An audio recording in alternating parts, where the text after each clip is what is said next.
Oh, it worked on the first click. My computer's doing big things this morning. Good morning, darlings. How are you? It is your host of MKJTv. Is my hair distracting you? Because it's distracting me. Y'all, you guys know I confess to you that I am clearly, let me see if I can make this bigger so I'll stop looking down.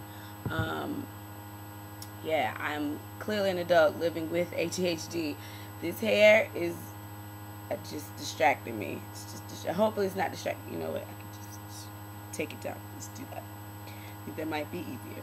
Anyway, jumped out of nowhere. Yeah. So, good morning.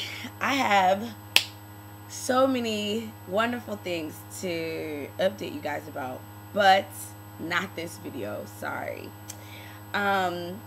But on this video, I will talk about Osama, I will talk about Obama, and I will definitely talk about my mama. Let's start with my mama because she's the most important thing on this list. Mommy! Actually, I call her Umi. And, oh, I miss you a lot. I miss you a whole lot. And, phone is going crazy. And it's Mother's Day this weekend, and I'm used to doing big, extravagant things for my mom, and she's not here. And oh, my bags are terrible. I just got up. Whoa. Anyway, yeah, she's not here, so I can't do anything for her, and I feel really constricted because honestly, I forgot that it was Mother's Day. That's really bad, right? I forgot that it was Mother's Day, and so I don't have time to send her anything. So I'm still going to send her something, but just not in this weekend, because that feels weird, like, you didn't even make the effort to send it on time. So, yeah, I forgot it was Mother's Day, and now it's Mother's Day, and she doesn't have anything from her loving daughter. So I did call her last night, though, and I was like, Mom, I want to be the first to tell you that you're the awesomest mom. So I'm going to take like a couple minutes. If you're one of my viewers who like my videos but don't like that I'm long-winded or random, you may want to slide in like at least a minute. Because my mom is the greatest, and the world should know that she's the greatest. And I'm not just saying that because she's my mom. No, my mom literally, like, I didn't realize how awesome she was until I got older. And I'm just going to briefly go down the line here. First of all, growing up, I never saw my mom, like, try and control the relationship or mistreat my dad or, you know, try and wear the parents in the family. And it wasn't until I was, like, in high school that I realized that my mother has 3 degrees and my dad has... I was totally blown away because, you know, you would think that, you know, this extremely smart woman would, you know, I don't know, try to wear the pants in the family, or I'm smarter than you, so we're gonna do this. Nope. Whatever decision my father made, she had his back 100%. Even if he was wrong, I never heard my mother say, I told you we should have done blah blah blah blah. Nope. Instead, she was like, oh honey, it didn't work out, man. Okay, what do you want to try next? Or what do you think about this idea? Like, it was, she always let him be the man in the relationship. I never saw her trying to be the man or trying to take control of the relationship or anything like that. I never saw that. So that's one thing that I just, you know, people talk about, oh, a woman should be submissive and blah, blah, blah, blah. Like, my mother is the epitome of that. And because she was submissive to my father first as the man, he in return, like, treated her like a queen. Like, it was a two-way street, and I'm so thankful that I got to see that growing up. But in addition, my mother never raised her voice. To this day, I've never heard my mother scream. The one time I heard her scream was when she, like, burned herself. Like, I've never heard her scream. She's never been like, you better. Never. I never, ever, ever saw my mother do that. My mother is calm, cool, and collected, like, all the time. She just has this even, like, peace about her. And even though she doesn't say anything, when she walks into a room, like, just this, I don't know, lightweightness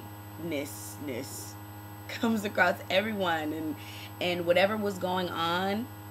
Okay, side note, the sun is shining off of this eyelash group over here, and it's making it look like I don't have any. It's weird. Anyway, yeah, like my mom she has the power to just, her energy just changes a room without even saying anything. And she's a really quiet person, so she wouldn't say anything. And she never meets a stranger, you know. When she meets someone, she just smiles and whatever.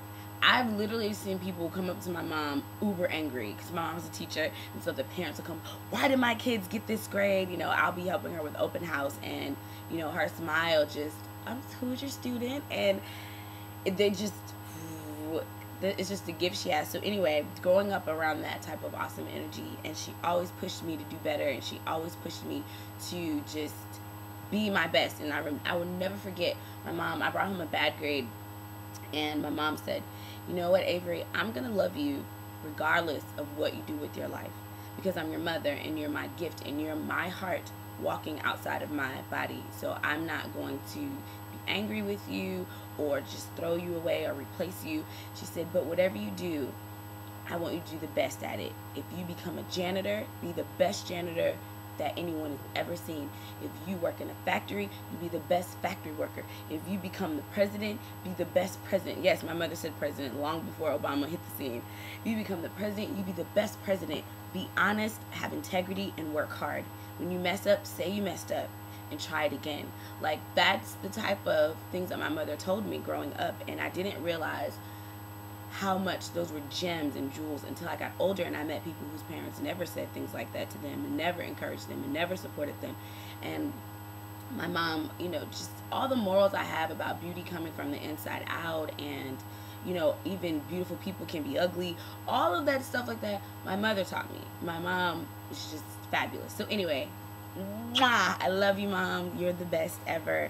And I know for sure, without a shadow of a doubt, that I wouldn't be who or where I am today if you hadn't decided to be a good mom. Because I really believe being a great mom is a choice. It's a choice to be a lifelong role model 24/7. And she made that choice, and I'm so thankful for that. So anyway, I'm not gonna cry. But I miss my mom, and yes, the world should know how awesome she is.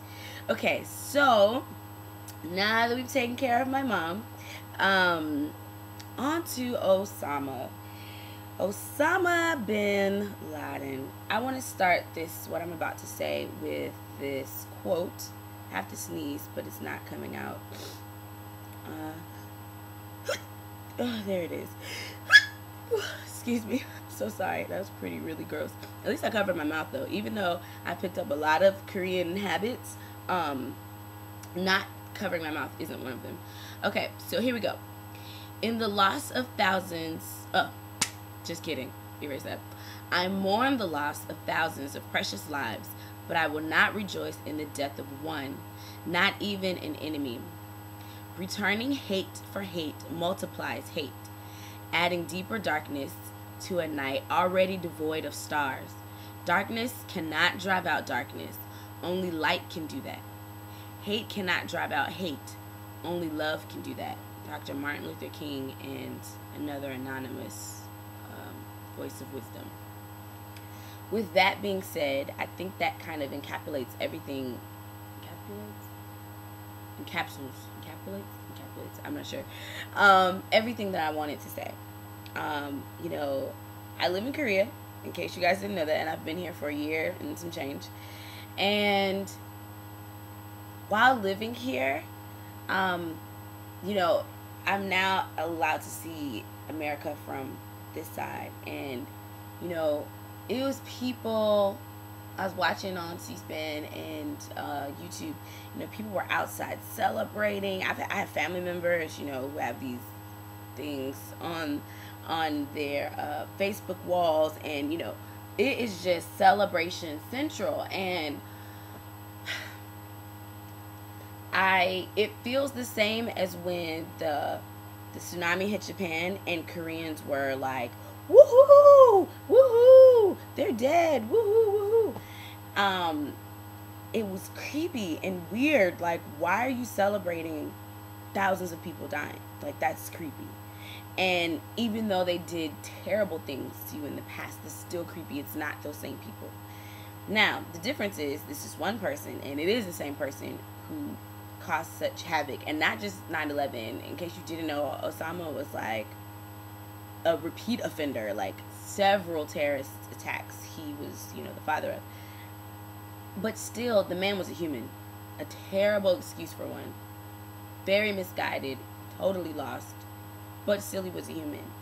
And as a Christian, if you're not a Christian, then this doesn't apply to you. But as a Christian, our heart should still bleed for the law. Even more so, because we know that they lived an entire life that could have had godly and awesome purpose. And they lived it void of fulfillment. You know, people who are terrorists and join these anti-Semitic and other groups, hate groups, are because they don't feel love. So hate is the most tangible thing for them, but they're searching for the love. So as a Christian, we experience that love from God every day, and we experience it in the things that are around us and the people that God allows us to come in contact with. Even the worst person, we can see sparks of love in them, and this person lived an entire life without that. Like, for me, that was really sad. I am happy that he no longer will be doing the really terrible things to other humans, but I'm not happy that the man is dead, and I'm definitely not like, woohoo. Now, had they said, we caught Obama, we had the military chaplain talk to him and introduce Jesus Christ, and now he's a believer and he's gonna go convert some more Muslims, oh dude, then it would have been party central, like at my house. Like, it would have been awesome. But that's not what was said. What was said is the man was shot dead in his head. Like, why would anybody be excited about that? Why? I just don't. So that's me. That's my thing. And the Bible even says, love your enemies.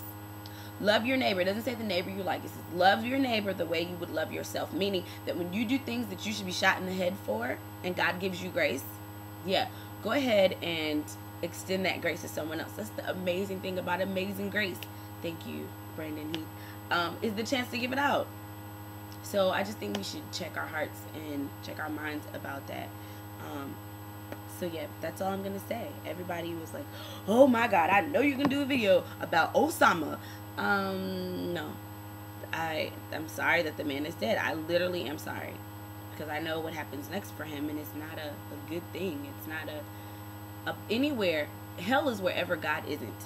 So the fact that he's gonna be void of the presence of God, because the thing is, when we are alive, even though you don't recognize who God is, you're still feeling his presence in the universe that he created around you, because you're alive. Hence, you have the grace to encounter further with what's around you. But when you're dead, God isn't there. And so yeah, that's sad. That he's where he is right now is definitely, I'm sure, not where he thought he was going. I highly doubt there are 40 virgins waiting for him to plant seed. Yeah, no. So anyway, that's what I have to say about Osama. Oh, got a cramp in my knee. Ouch. Anywho, whoa, almost flashed you, sorry. What'd I say? My mama, Osama, and Obama. He gets a round of applause from me, okay? Like, dude, if there were ever an award for best roast ever, it would go to him. Like, for real, this dude, Obama, they're so freaking close. That's really weird, right? Anyway, Obama fried the crap out of Donald Trump, and I'm gonna put the thing over here somewhere. I'm gonna put the link in case you haven't seen it. This man fried, I mean, black and Cajun style, this guy. Like, first of all, Donald Trump, who in the world would pick a fight with the president? Like, that's just number one. Because this guy isn't just the president. He didn't just fall off of a turnip truck and, oh, we're going to give a blackie a chance. No, this man took a pay cut, number one, to be president. That should tell you something about his business sense. He took a pay cut to be president, one. Two, partner at his law firm, graduated from Harvard. And how are you going to say he's not Ivy League? He has a degree. Where's your degree from?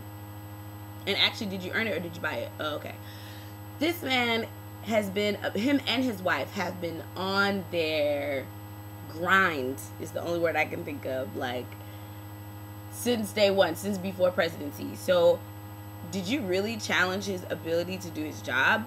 Whether you agreed with how he went about it, his ability to do it. There are 800 million trillion ways to skin a cat, and because you didn't agree with the way he skinned the cat does not mean he's not able to skin a cat.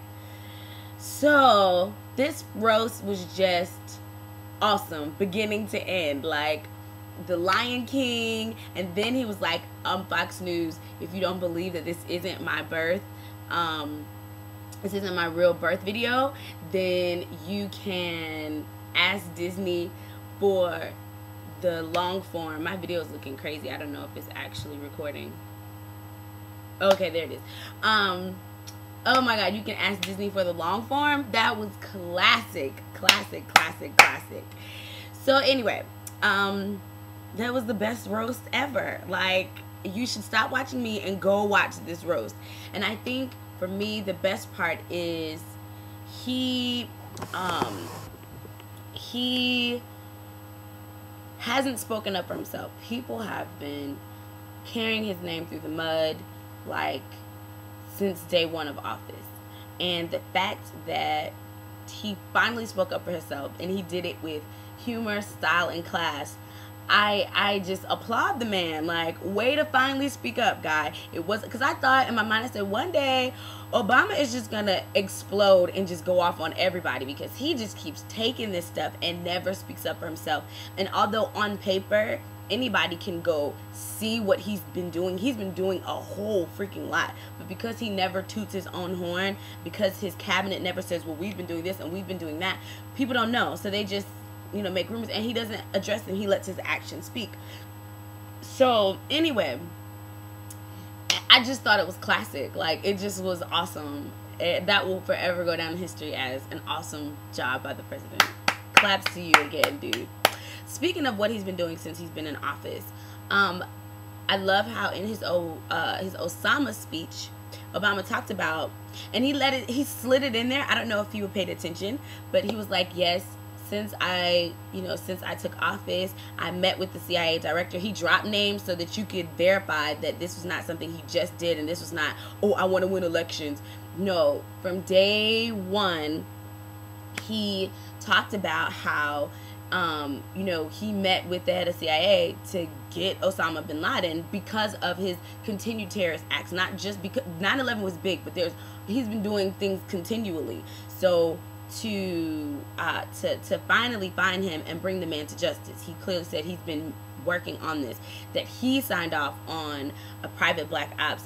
He did all of the things that these other presidents decided to go to war to do. He clearly did it in 2 years, which means it could have been done 2 years ago. But he wasn't a president 2 years ago. Right. So, no, I can't get your birth certificate. Sorry, I'm too busy catching Osama bin Laden, the hide-and-seek king of 2001 to 2011. Like, too busy catching him. Like, I can't give you the long form of my birth certificate. I'm too busy, you know, putting things back in order that you guys have broken. I'm too busy doing that. So I just thought that was really awesome that, you know, some people were saying, oh, this is a ploy for re-election and he just wants to get re-elected. Okay, dude, he wanted to get re-elected the first day he went to office? No, the man has been doing his thing, and I think it's awesome that he hasn't needed right to just put that out there to everybody. Oh, I'm doing this for the country, I'm doing that for the country, toot toot toot my horn, toot toot toot my horn. He actually is practically spending time, effort, and energy getting things done. Like, and on, like I said, on paper, when you look at statistics, when you look at, even from the bailout, when you look at the money that has come back, when you look at the increase since the recession, when you look at all, which, by the way, the recession was inevitable. The recession did not come with Obama. The recession, when you look at economics and you talk to any economic expert, it was inevitable based on previous presidents. It just happened to come into fruition. It's like when you walk into the lunchroom and they're already having a food fight and blah on your face. That's kind of what happened. So Obama's had to clean up his face as well as everyone else's. Anyway, but when you look at the statistics and the feedback, and okay, the voters' numbers have gone down, but financially and politically, the moves that he's made has furthered and secure, and almost, you know, it's kind of helping America get their footing back. Not to mention the rest of the world loves our president. We're the only idiots who are like, I got blah, blah. Only us. Only us. That's terrible. So anyway, I'm going to definitely show you guys my Obama socks. So next show, I have video from Heritage Gospel Choir. Ooh, they're like the flyest Korean choir ever. So I have video from them. I have video from a wedding that I went to. And guess what this is? Oh, you can't see it. Wait, can you see that? I don't know if you can see that or not. This is a wedding invitation, and this is how they look in Korea. You get the map always, and then you get the parents. Oh, the parents, and then you get the welcome to. This is from the Kims. Yay! I'm so excited. So you guys saw their interview. So I'm gonna be going to their wedding, and I'm going to videotape there. They've allowed me to videotape, and I'm gonna videotape and take some pictures and stuff, and so I'll be posting that. I'll be posting their wedding online, so stay tuned. Thanks for watching MKJTv. Bye. Oh, and I have a really big announcement. I can't tell you until like it's totally done, and when it's totally done, then you guys are gonna be like, oh, it's the most shocking thing I've ever announced on here. But I think you guys will like it. I hope you guys like it. Okay, bye. Have a fantabulous day. And I will see you guys later. Kisses.